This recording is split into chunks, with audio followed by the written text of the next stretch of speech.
kids, but yeah, what is your I'm way too into superheroes for a 33-year-old grown man, so it's all good. perfect, perfect.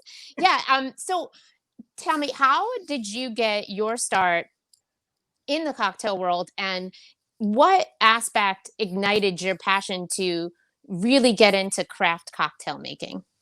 So I mean, I'm a meathead, so at the end of the day, I was always a whiskey and beer guy. And once I started working for Bobby Vans, I realized what the difference was to craft cocktails to Hmm. the TGI Fridays mixer stuff, So Right. I saw one that there was more money when you served cocktails. So that Hmm. was Yeah.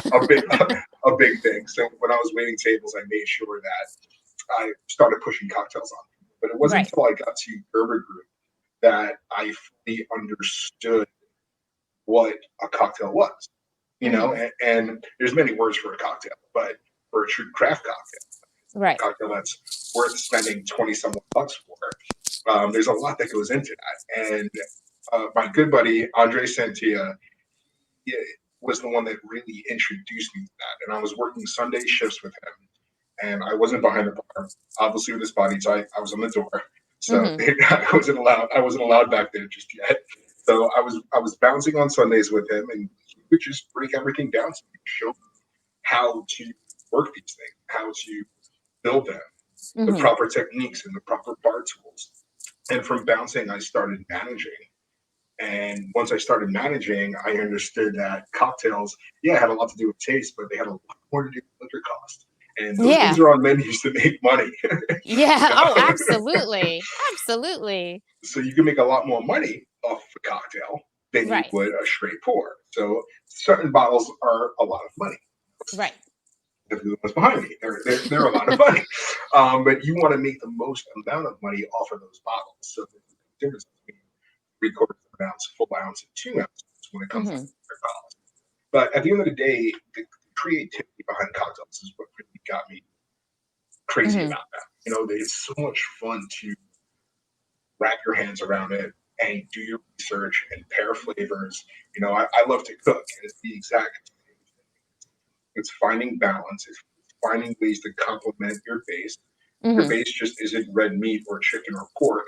You know, Yeah. it's foods, and you're finding ways to amplify that through different modifiers, and it brings you down so many wormholes. So that's the long short of it on how I got my passion and my love for a good old cocktail. I love that you're comparing it to foods and your meats. Actually, there's this whole movement in the mixology world of bartenders taking different saucier classes and knife skill, techniques, and really bridging the gap between cocktails and food, and bartenders becoming chefs in their own right. So I think I know the answer to this question, but do you gravitate towards a particular spirit? um, and I know that we can expand on this, being that you are a rock star with Edrington and their whole amazing portfolio. So whiskey is always going to be my go-to, specifically bourbon. I love, love, love a good bourbon, but Hmm. it honestly depends on the day. It's like Yeah. I could be. I find it really weird to do this, but I'll order a Spagliato. Like if it calls for it, Right. I'll order a glass of rosé. Like it all depends on the experience and what you're doing that. And that's what's great about cocktails is that the perfect cocktail is for the perfect experience, and Right. the best cocktail bars really embrace that. So when you Yeah. walk into a place like this cocktail belongs here, like and Yeah. so it's the same thing. It's like, am I spending the afternoon on the beach? Maybe I'm going to gear towards a little tequila. Um, just need to forget about everything after a long day of my daughter crying and working working from home. I'm gonna go to Stiff Yeah. Manhattan. It Yeah. depends on the day, depends on the afternoon. I think we all need a stiff drink these days. Facts. And This um week's been a really long year, so it's yeah, thank you. Exactly. And I think that that's great. We'll get to this in the interview, but I think that that is also what we're going to learn later on. What makes you such a great person to be on a judges panel and just always having your favorites, but also appreciating every single spirit, for the way it fits in, to the cocktail world. Um, so just to let people know a little bit more about you, um, we know that you worked with a lot of different prestigious cocktail portfolios, huge, massive cocktail portfolios. Can you tell us about the brand that you're currently working with? So I have the absolute pleasure to work with Edrington Americas. Um, the breadwinner, so to speak, for Edrington is Macallan. Hmm. So that is the big dog. And Right. yes, you can still make a hell of a cocktail with the Macallan. You Just sure can. go follow my man, the Macallan Zach, Mr. Zach Berger, and he can whip up some gems for you. But I also have Highland Park. I have Glen Rothes. We have Val Rum, Partita Tequila, Wyoming Whiskey. We have Yes. Oak Bourbon. It's a phenomenal. Before that, I was with Proximo, the Jose Cuervo family, and prior to that, I was with Stoli, being their brand ambassador for good old Bayou Rum. Oh, don't I know it well. Yes.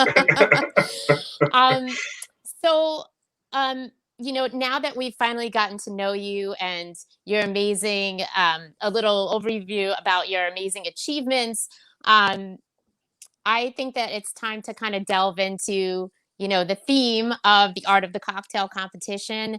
And so, have you competed in a cocktail competition before? And if you have, we would love to know about, which ones that you have competed in and what your experience was like with that. Never had the courage to enter one.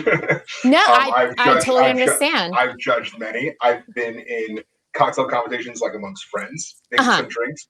But the Amazing. one official one that I was at a GSM, a General Sales Meeting at Empire Merchants, when I was still a rep. And my Hmm. manager, Rob Maltese, the meatheadest of meatheads, allowed me to represent our team. I forgot what brand we were doing it for, but I was like, no, I got it. It's all good. And you had to run up to the front of the office and you had to grab ingredients that you wanted to go with. So I'm like, I know exactly what I'm going to go with. Right. At Gerber Group, they had this drink called Troublemaker. It was phenomenal. And I saw the watermelon. I knew it was there. I saw a little bit of honey. I'm like, okay, I can mess with this. Yeah. So I run, and as soon as I got up there, I literally blanked out. I was like, I talked all this smoke about like, oh, I know what a drink, and I blanked. And I was like, oh my god, what am I doing here? And I was like, okay, I can do this, I can do that. Then you realize that you don't have a jigger, right? So it's like, trying to measure it, Yeah. and the drink was disgusting. Oh It no. was god awful. To the point where the rest of the guys that were on my sales team with me were like squeezing oranges and throwing sugar into it. They were like, "Yeah, Mauriello, this sucks. This is terrible." Well, But listen, it was your that first was try. You got to dip your feet in the water, right? So absolutely. I it, was the fancy guy on the other side of the bar, letting the talented guys like work their magic and test them. Like, oh, that's good. Cocktail development. So it wasn't yeah, until I got out of the bar until I really started to like embracing cocktail culture and understanding it even more and getting my own hands into it and making drinks. yeah, and that just goes to show just how much it takes to be in a cocktail competition and how much bravery it is to just put yourself and your work on the line. It's tough. It's tough being out there, man. It really is. And like I love your competition. It's Thank awesome. you. And you would get so good people to turn out and show off their stuff, and it's cool. And like you want these kids to succeed, you want them to relax and enjoy it as well. And you see the nerves and the tension on everyone's face, like, oh, it's fun, chill. Like, Yeah, it's hard. I'm telling you, I would get nervous for people. And so for those of you that don't know about Booze and Infuse or have heard of it but aren't sure, Booze and Infuse cocktail competition, you have 90 seconds to create your best cocktail from scratch. It has to have an infused element, and it has to either pair well with spicy food or hold up as a spicy cocktail. Now, I started out when we first met. You sat on the judges panel for the Bloody Mary mixdown, That was and awesome. it was so much fun. And that was a great run, and a great way to kind of see where cocktail competitions could go for me. And so I was wondering, was that the first cocktail competition that you had judged? And tell me about your experience with that. So that actually wasn't one of the first ones that I had judged. Okay. Mm-hmm. I judged two for Stoli prior to that, and I had judged something I believe at, it was at Broadstone that I judged one prior to that. But Mm-hmm. that was my first big one. And you guys were giving away a pretty big prize that year, so it was my first time that like, oh my Yeah. god, this is important, like, and it was like, Yeah. look at the rules, take it serious, and understand it, and that was definitely my first big one. Yeah, that we started it out and we kicked it up to 2,500, and now Booze and Infuse, it's a $5,000 grand prize for the champion, and we Big try to bread. be fair. Yeah, and we don't charge an entry fee. We want these bartenders to kind of have some freedom, but we have set some guidelines there. Um and so I loved having you judge the preliminary rounds and the main stage championship. Um, I was wondering, do you feel that there was a difference in the quality of cocktails from the prelims in New York City to the main stage in the championship? They were consistently really good. Like Good. people Okay. definitely stepped up your game, and you got some big dogs to come in from out of state as well. I know Hmm. that you had what, three bartender Bacardi Legacy guys come on in. Yeah, we had people from Chicago, California, Portland, Oregon, and New Jersey. So those were our out of state finalists. And And, go ahead. and they were amazing. Like all the Hmm. drinks were really really good. The Duke Bourbon one specifically, high Of credit, course. but but Yeah. they but even like the way people embraced 1888 that year with Brugal, like it's you got 5K on the line, so the people that are coming on in there are hungry for it. So even if it's the preliminaries or the finals, people bring in the heat, man. So it's one of those places where you didn't have anyone that would just drop the ball, you know. Yeah. But it's obviously people brought their A game for the finals, but that's Hmm. not giving a disservice to what people did in the preliminaries. I think that's well said. Yeah, we had some great names. Chris Hi, Jillian. Toribio. Yeah, Chris Toribio. He was a finalist for when we had Brugal 1888 for Booze and Infused. Did a great tiki inspired cocktail. The shame that kid's so shy, right? I love him. He has such a bubbling personality. I really love that kid. He's a great guy. I think we're actually going to interview next week. That's So awesome. he's probably going to be watching. Yeah. I'm a big fan. Yeah, he's awesome. We have Melina Meza was great. Aaron Pollock, I think he was a Bacardi Legacy finalist as well.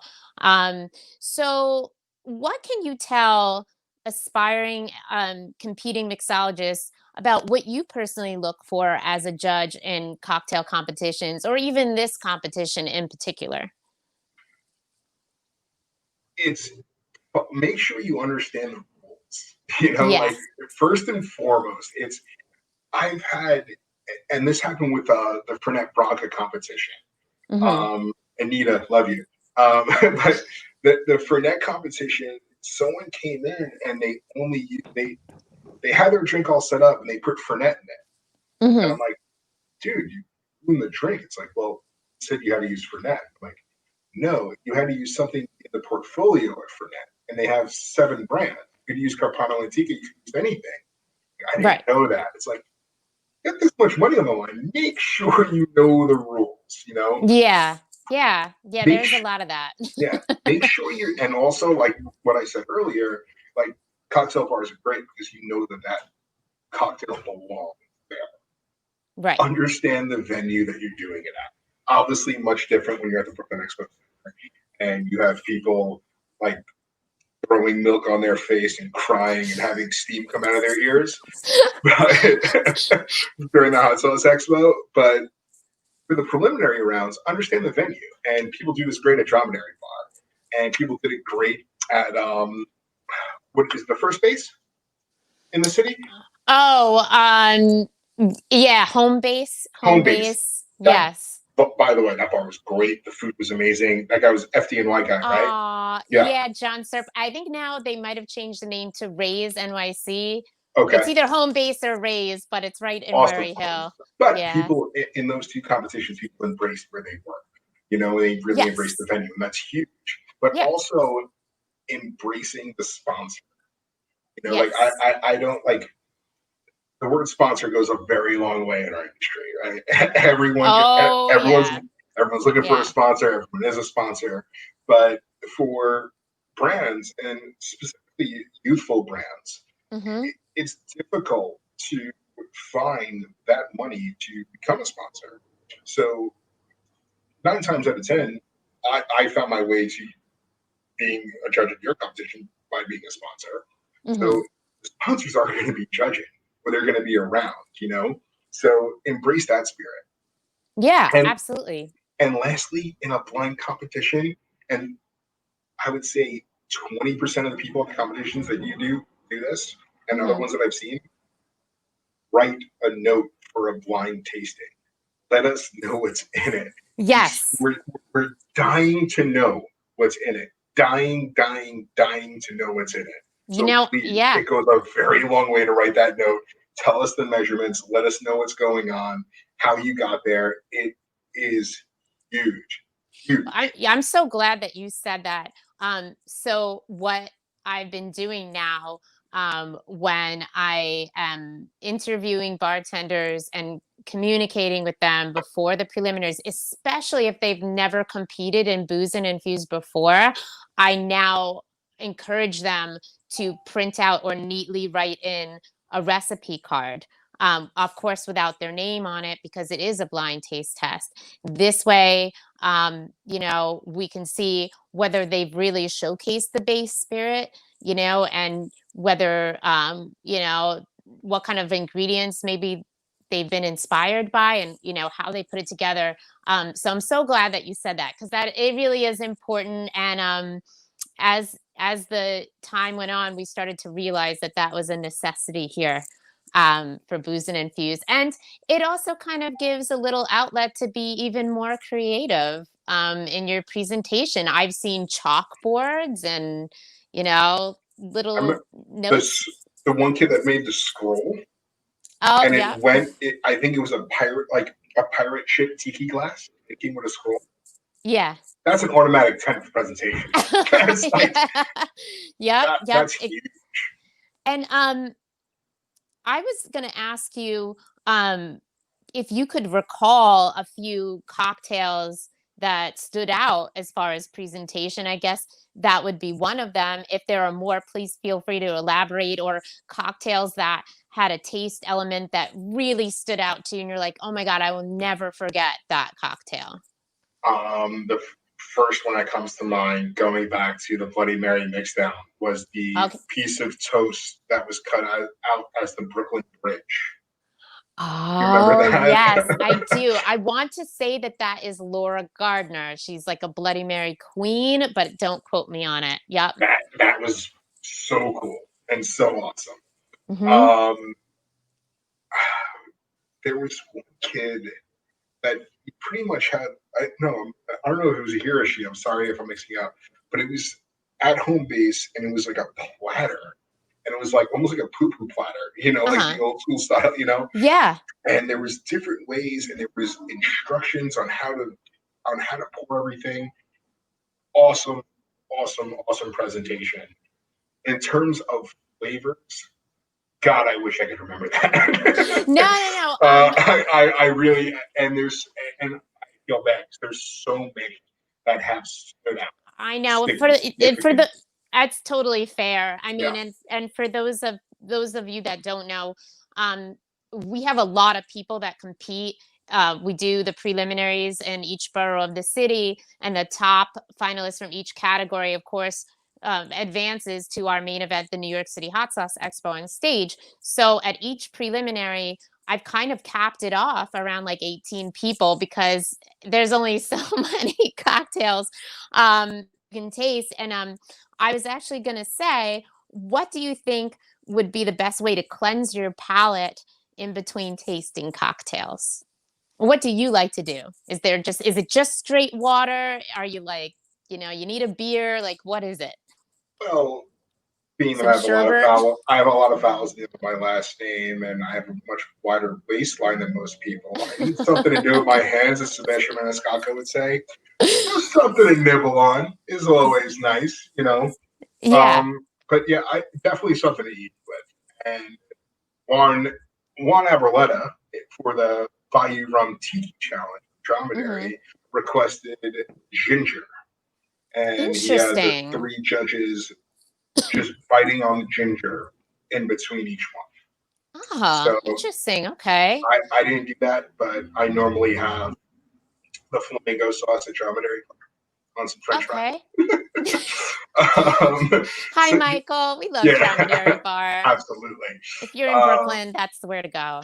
Best. And he's invested a lot of money to keep it up and running. He's doing a hell of a job throughout all of his craziness. So anybody that's keeping their doors open and embracing that outdoor seating, can't wait to things to go back to normal for you. But looking forward to come out and supporting you guys as well now. It's tough Oh, out that's there. so nice. But And yeah, it's a yeah, little something to nibble on. A little something. yeah, I wouldn't yeah. recommend beer because you know, a lot of cocktails. Maybe a Coca Cola, maybe a Sprite, something. Yeah, yeah, important. Um, so would you say that there are do's and don'ts to cocktail competitions in general? Like if you were writing an article, do, you know, get a tattoo or Yeah. don't do get an apron, don't come with body odor, something like that. Do's and don'ts. Um, don't guilt your friend if you know the judge into giving you a good score. That's really annoying. Yeah. It's, and don't question the judges. Don't put us in an uncomfortable position saying like, "Oh, I knew my drink was better than that." I'm trying to be polite. Don't let me tell you if it sucks. So we all take L's, take it on the chin. But dues, practice, man. Practice, practice, practice. Get your timing down, depending on what you're competing in, whether it be speed, like look at all the people at speed rack. And you could walk in, like Yeah. I see it going into accounts, calling on accounts earlier in the day, before people get there. And Yeah. you walk into some of these places and someone's competing at speed rack and you see them practicing, Oh, like, yes. so definitely practice and get it down. Give yourself your own stress test. Mm-hmm. Again, understand the rules. Um, bring your friends. Promote it. Yes. Bring your Promote it. friends. Promote it. Yes. Like it's a big deal. And I understand more than anybody. It's difficult to invite someone to something that's going to give you high stress if you're competing it. When I was boxing, I invited my entire neighbor to one of my fights. It was the worst mistake I ever made in my life. Like it was the first fight that I ever had. It was at Gleason's gym. I had like 30 people there. I'm like, this is terrible. Like I didn't listen to Oh, anything. I got my ass kicked. It was bad. But invite your friends for encouragement. Invite your friends yeah. for the venue, and for the brand and for the night. It makes it a much more fun night. So bring people. Tell people. Tell your friends. And embrace every aspect of it. If you're competing in the booze and infused competition, know that it has something to do with the New York City Hot Sauce Expo. Not a bad Yes. idea to throw some spice in that drink. Yes. Yeah, definitely. Always embrace the cocktail competition. Research it, understand it. Try to see who else you're competing in. Try to see past winners. Just like anything else, man. You got to prep. a football team doesn't go out there and like, go to the hash, and I'll throw it to you. You know, like these guys Yeah, practice. So exactly. You know sharpen your what? skills and get ready for it. I think that that is some of the very sound advice that you would think a lot of people know, but they don't. And I think that it's important for competing mixologists and aspiring mixologists out there to know that competitions have layers and you have to invest, and you have to invest in good tools, and you have to invest in ingredients, and And you know have your own tools. Don't yeah, expect have your own tools. have your own tools, your own garnish, your own modifiers. Do not expect that the bar that you're going to is going to have everything. Better to Which, have it and not need it yes, than need it and not have which brings me to, you've just inspired me. I know this is your interview, but a few of my do's and don'ts. Yeah, please don't come in and ask for a glass to put your drink in. it. You should have that. Um, Please don't come in wasted and knock everybody's drinks over, and spill some kind of weird egg yolk milk mixture everywhere. It's just not fun, You know, if you're going to cry, can you cry outside just so it's like the winners feel good about winning? Be a good sport. And I love the fact that you said bring a crowd, because you know what, I totally understand what happened to you with boxing, but I think that some people, it actually makes them feel better to have encouragement. And also, cocktail competitions, in my eyes, are a great way to promote yourself to different brands, and to have on a great resume as well. absolutely. Yeah. Um, can you give some advice to aspiring mixologists on your favorite resources, or any cocktail books that you love, or classes that you think would enhance them in the competition world? Jeffrey Morgenthaler, 100%. Both his books are awesome. A Bottle of Rum is one of my favorites. If Okay, you well, are cool. getting Yep. into, I know Tiki's becoming really popular. People really enjoy it. Bottle of Rum is a really cool book to get involved with. The Smuggler's Cove book is fantastic. Obviously, the PDT book. So many out there. But Morgenthaler's book, I think, really just it takes it home. You know, it's like it's the bartender's kitchen confidential. There you You know, go. it's perfect. Like it's almost a flawless read. It's awesome. The bar book, Jeffrey Morgenthaler, that's what I feel. And with Stoli, I got to meet the guy. It's awesome. Oh, that's really I cool. got to hang out with him in sales, $1 for every time you hear that, right? But and he also did a seminar at our national sales, Oh, cool. and he came in and he told sales reps and um, suppliers like myself how to engage with the bartender, like how to go in there and put the brand. Hmm. Like you were saying, don't be the drunk supplier. Everyone's gonna remember you, you know. Like, Yep. but he like gave all these P's and Q's, and I loved it. And there were so many people that hated it and thought that he Hmm. was an asshole. I was like, "This, you're doing what he said not to do." But yeah, that book is phenomenal. I would highly recommend that. That's awesome. And so I guess, as a whole, um, do you think that there will ever be a distinct formula, or art to a cocktail competition, as far as competing? Like, I mean, I'm kind of exploring that myself. I mean, my cocktail competitions have a format, but as for a competitor, as a judge to a competitor, do you think that there is some sort of formula or rule of thumb that they can follow? So part of me wants to say I hope not, because I love when people Yeah. get like really crazy and throw things. I think a cool formula to have would be similar to what boxing does, right? In amateur boxing, you have the novice. And Hmm. if you have 10 or more fights or two or more major tournaments, you're now an open fight. So that means you're competing on a higher level. Hmm. And then you could go up to the national level, where now the headgear comes off. You're 3 minute rounds two, and you slowly go up in competition. And it gets tougher and tougher and tougher. Mm-hmm. So I don't think it's fair if someone's trying to just get involved in sharpening their skills and getting into a cocktail competition to go against a heavy hitter, guy that's been doing it for 5 or 6 years. Have a freshman class for cocktail competitions. I've never entered a cocktail competition before. I mean, it's very difficult to judge, but it would be honor system. But obviously, you get the same cast of characters that are involved in this. Whether it be judges, whether it be sponsors, whether it be opinions. Like that dude has been in this bar 5 times in a cocktail competition. He's not a virgin. This is his first one. So you get called out quick. I think that would be cool. We get more people to come out and compete because there wouldn't be the intimidation factor. You could slowly build up skills.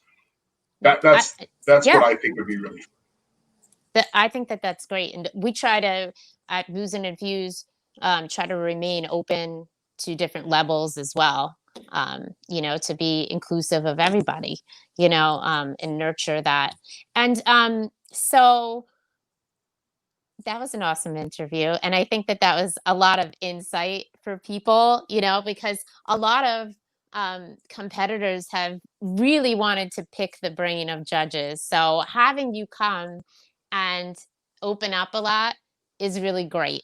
And so I'm glad. I'm very, very happy to be here. Thank you for having me. So. Yeah. Oh, and judges, don't be assholes and just vote for your friends.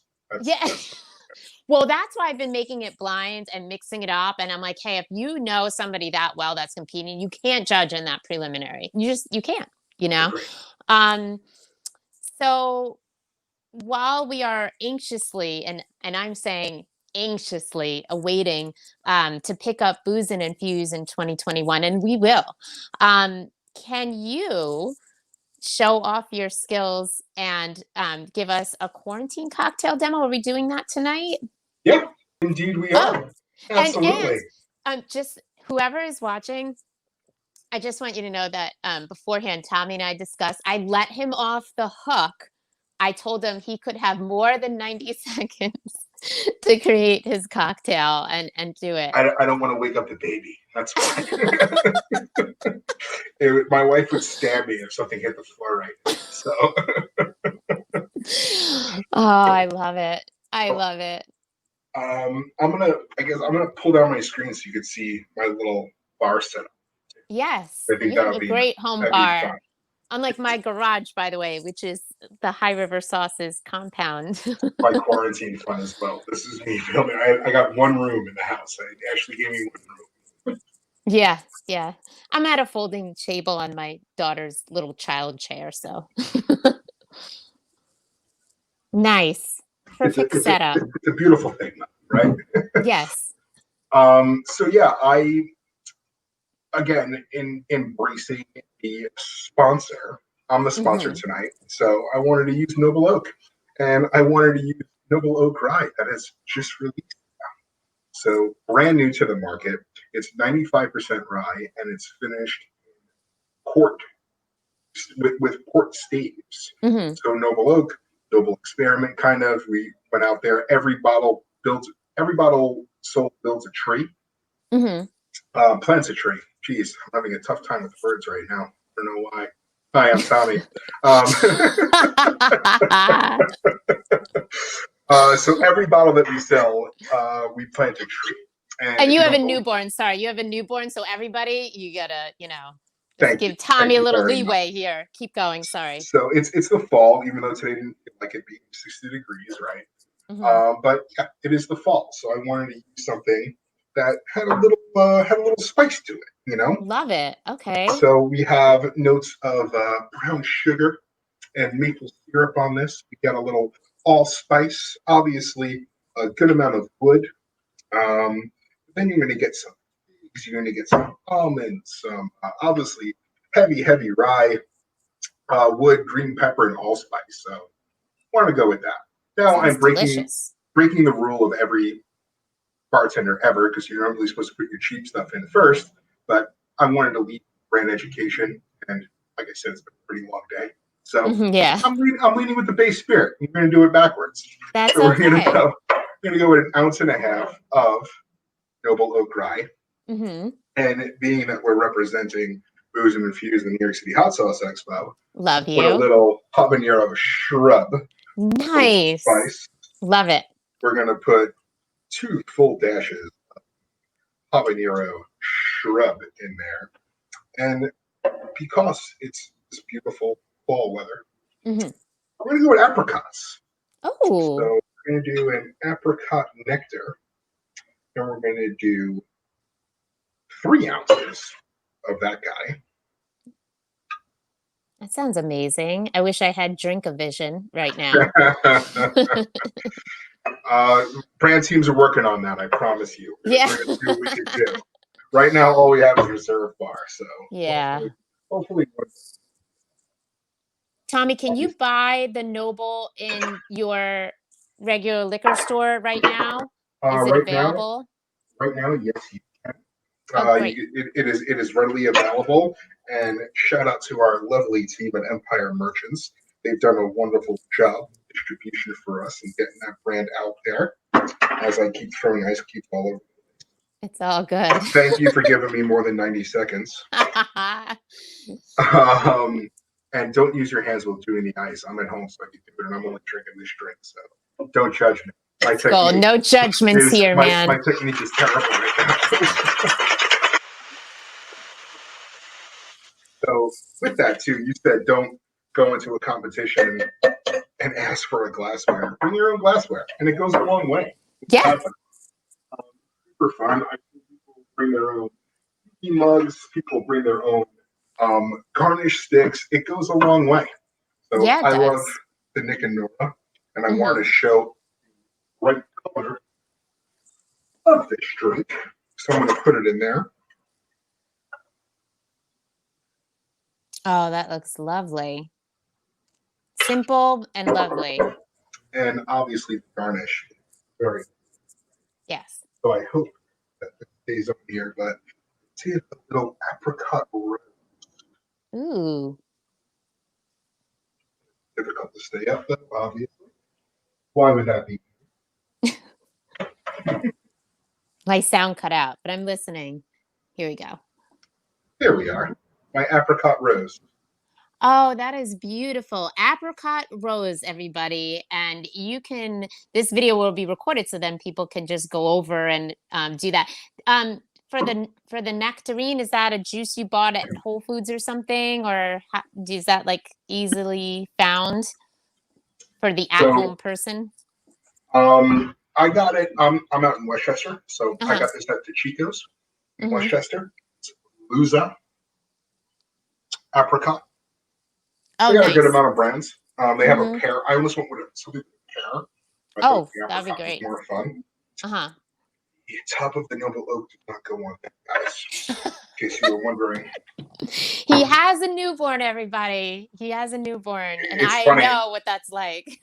I was doing a presentation for a liquor store last night on Highland Park, and I called the beautiful aromatic peat that makes up Highland Mm-hmm. Park and that smoky characteristic peat several times last night. I kept on saying the peat flavor of Highland Park. Yeah, Oh that was, my goodness. and I'm sober again, and I haven't even drank. It's yeah, it's a It is, beautiful thing yep. though. It's a Yeah. beautiful thing. I But remember, yeah. there's my little apricot rose, and also a big part of a cocktail competition is practicality. Something that's could actually go on a drink menu too. You know, you Yes. have so many different SKUs in there, and there's something that's you can throw on a drink menu. So that's what I That did is there. so awesome. I love that. That's such a great tip because I know that with some of our sponsors, the restaurants were so proud of some of the bartenders that place that they put the drinks on their menu. And a lot of the drinks that did make it, I noticed, were a lot easier to construct. And that's a great thing. That's a great tip. And that is exactly why I asked for it to be one of more practical, exciting. Need and want that menu placement, guys. Yes, yes. Well, Tommy, I am going to let you get to your beautiful baby and beautiful wife.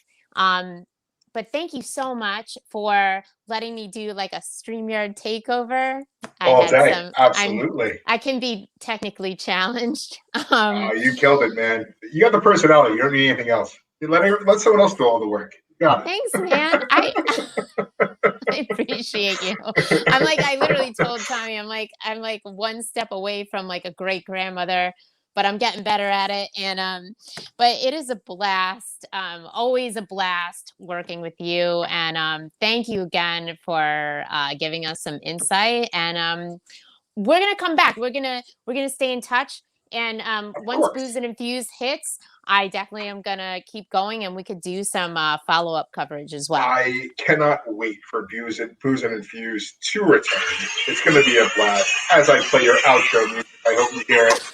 Um, it's honestly so much fun. I cannot wait to some sort of a festival. Rock it out. Thank you. Thank you for Oh, everyone that continues happy because I've said it before at your competitions that this is why I do what I oh, like. The dumb, hungry bartender, so passionate about making, so passionate about learning more about the brands. I feel I know that other people that are in a similar role as me feed off of it. So it's so awesome to see people coming out and embracing the cocktail challenge and getting involved in it. And I know that there was people doing the virtual cocktail challenges and whatnot, but people sharpening their skills, man. People are making drinks. We're not trying to pit bartenders against each other. We're just trying to do what we can for our brands, like you guys know. We're still thank you, Pizza. Thank you. thank you so much. Have a great night. Bye, Pleasure. everybody. Going out with Motley Crue. Yeah.